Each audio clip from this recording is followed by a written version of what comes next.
I just this book just came out, and I did a bunch of readings for it. I'm not a very enthusiastic reader, so I'll just put that out there.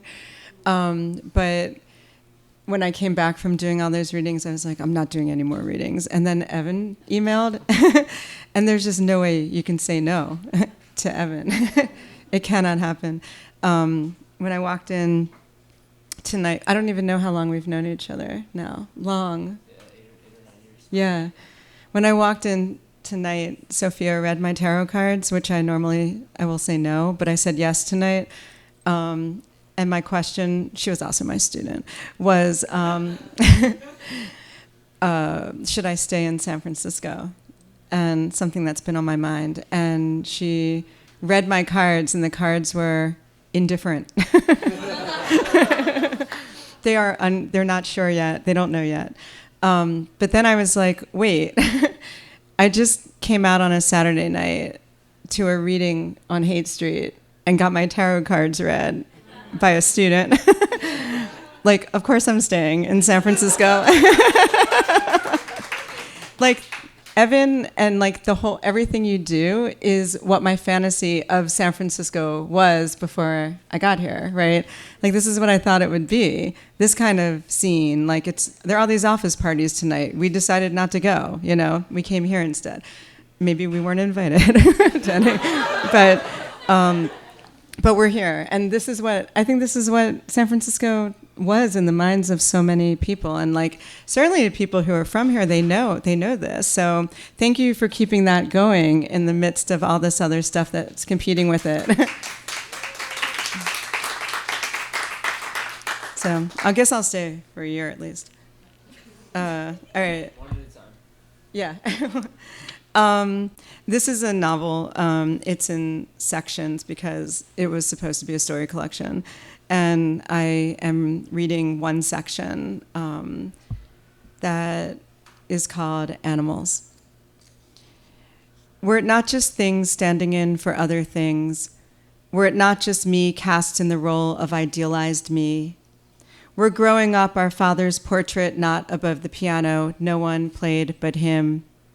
Were it a grand piano, so the portrait made more sense, but we were not that kind of rich. We were another kind of rich, which is to say new money, meaning barely money compared to old. But were we not performing old money in a brand new money house? Were there not portraits of other members of our family on other walls? They're not portraits of us all. When you cut your hair, he said to my brother, we'll get your portrait done. When you gain some weight, he said to me. The portraits were in our house in the city, not in our house at the shore. Our house at the shore was a lesser version of our house in the city, a number of rooms, a piano as well. Our house at the shore had no portrait above the piano, but a painted seascape that looked nothing like the sea. Our father called the seascape redundant. He called it an obligation. Perhaps it was above the piano at our house at the shore where our portraits, mine and my brother's, would have gone had they ever been made. It wasn't a big deal to me that they weren't. It wasn't until several years later that I even remembered there was talk of these portraits that never got made. Because several years later, when I was in college, I was with a guy whose portrait hung above his bed. He said a well-known painter had painted it. He said this well-known painter had said to him, I would love to paint your portrait. I cared less about who painted the portrait and more about where it hung.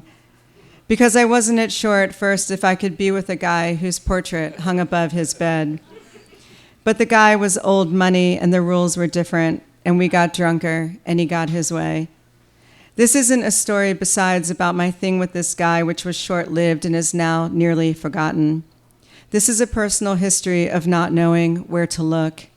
The choices, my God, we have to make. Take this scene in our house at the shore, for instance. Take my parents in this scene in our house at the shore. It was breakfast, and our father, when he was around, would molest our mother when she was around at the stove in the kitchen every morning. It wasn't every morning. And is molest too strong a word for what he did? Is it too hard a thing to prove? When one is so much bigger and so much smarter at seeming together, when one is a tyrant and the other is not. And the other has been known to get carried away. She has been known to carry on.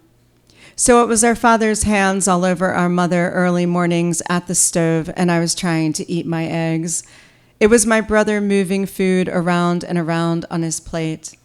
It was the clicks of his fork, the scrapes of his fork, the sound of chewing I couldn't stand. He never looked directly at the scene going on at the stove.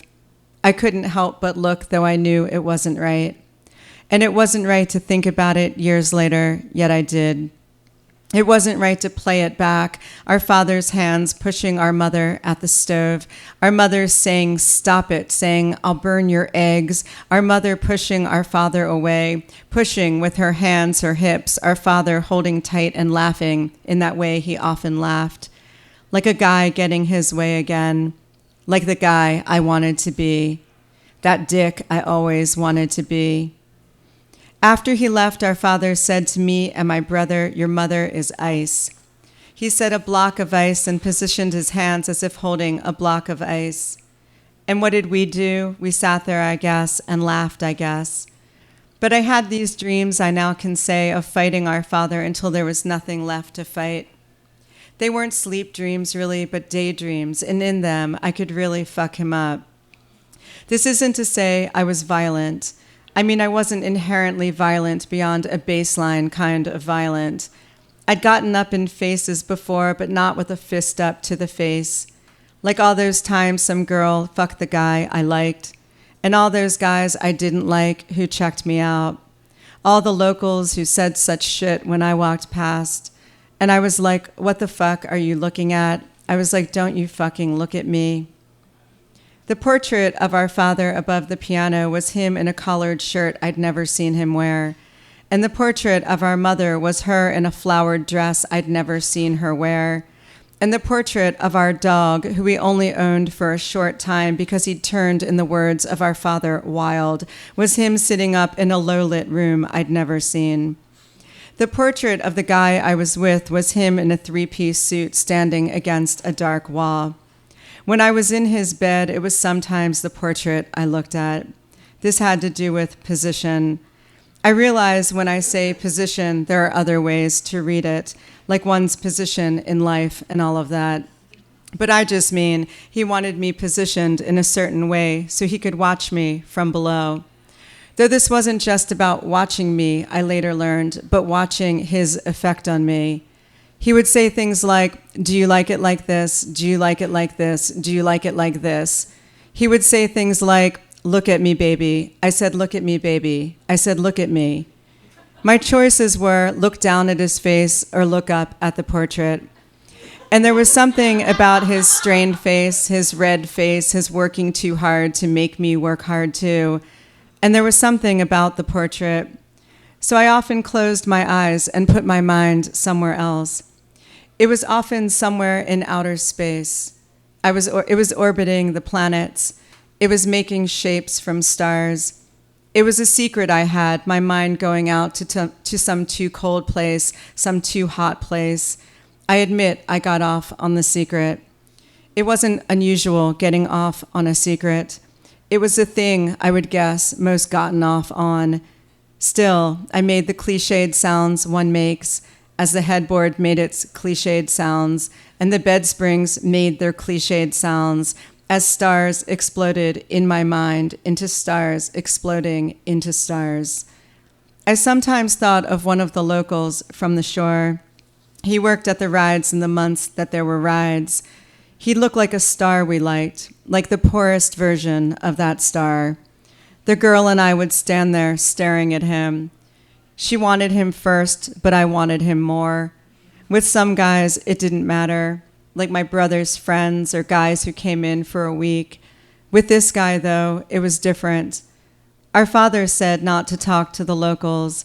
My brother was told not to let me.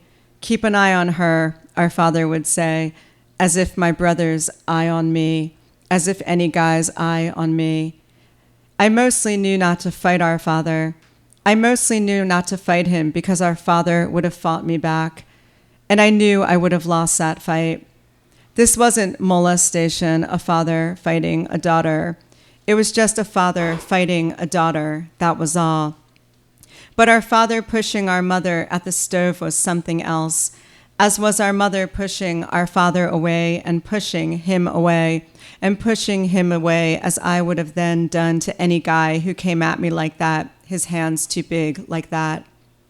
There was a time the eggs did burn. Another time a skillet hit the kitchen floor. It was a regular pan for frying.